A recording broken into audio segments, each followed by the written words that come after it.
Hello, fellow 911ers.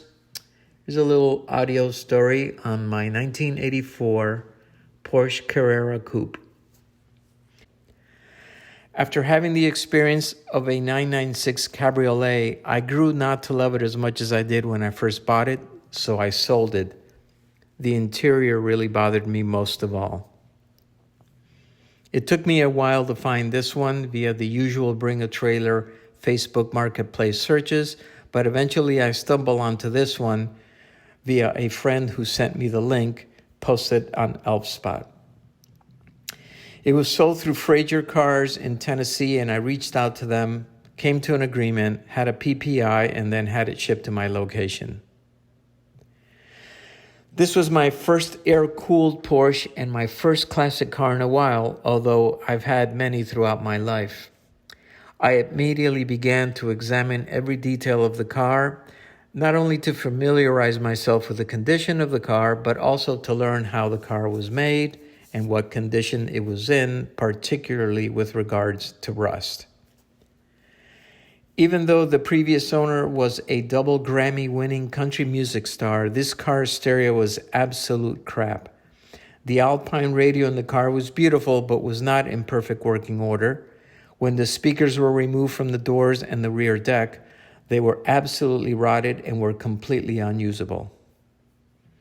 I initially believed the speakers to be stock, so I did some research and found a company called Simply Speakers who offered a speaker rebuild kit. I ordered the kit and attempted to restore the speakers with new cones, and to my shocking surprise, it actually worked and they sounded quite good. But as usual, we always want something better, and I decided to research the possibility of getting new speakers. I decided to contact Crutchfield since they are known for their great customer service, and spoke to a gentleman by the name of Nate. He spent a considerable amount of time with me trying to find the right speakers that would not only fit the diameter of the hole in the car, but also had the proper depth. He recommended these Infinity Kappas, and they were absolutely brilliant and required no cutting into the car.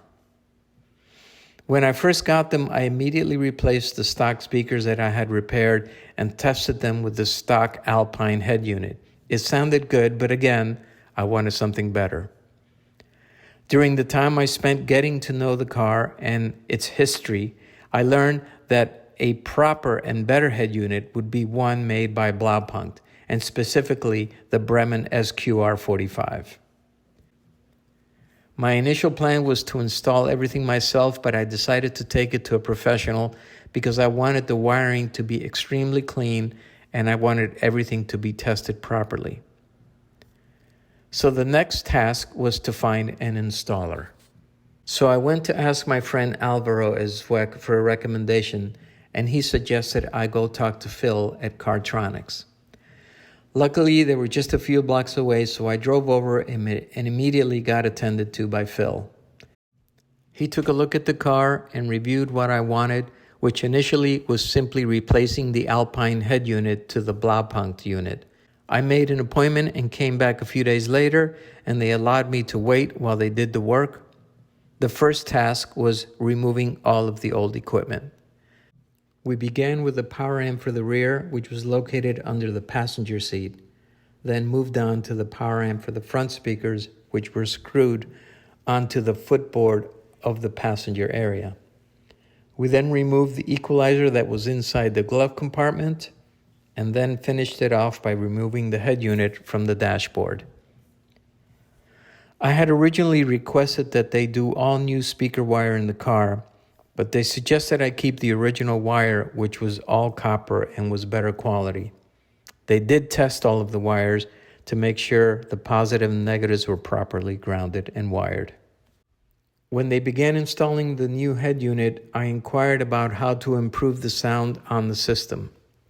A gentleman by the name of Karim happened to be there that day and assisted me in picking a wonderful option for the subwoofer and the amplifier, both by Alpine. It was pretty cool to watch these guys at work because you really don't realize how much effort it takes to do this right. They spent a lot of time cleaning the wires and organizing everything so it could be as clean as it could possibly be. Interestingly, during the testing phase, we discovered that the right front speaker had a blown tweeter. And this leads me to the second positive experience on this install, which was dealing with the folks at Crutchfield. They immediately sent me out a new set with free shipping and free return. I got the Infinity Kappa speakers in 2 days and went back to Cartronics, and they installed it right away. I honestly can't believe I waited this long to do this. It sounds absolutely spectacular, and I really wish I had the opportunity to play music for you, but last time I did, YouTube banned me for copyright infringement. So you're just going to have to take my word for it. It sounds great. Thanks for watching.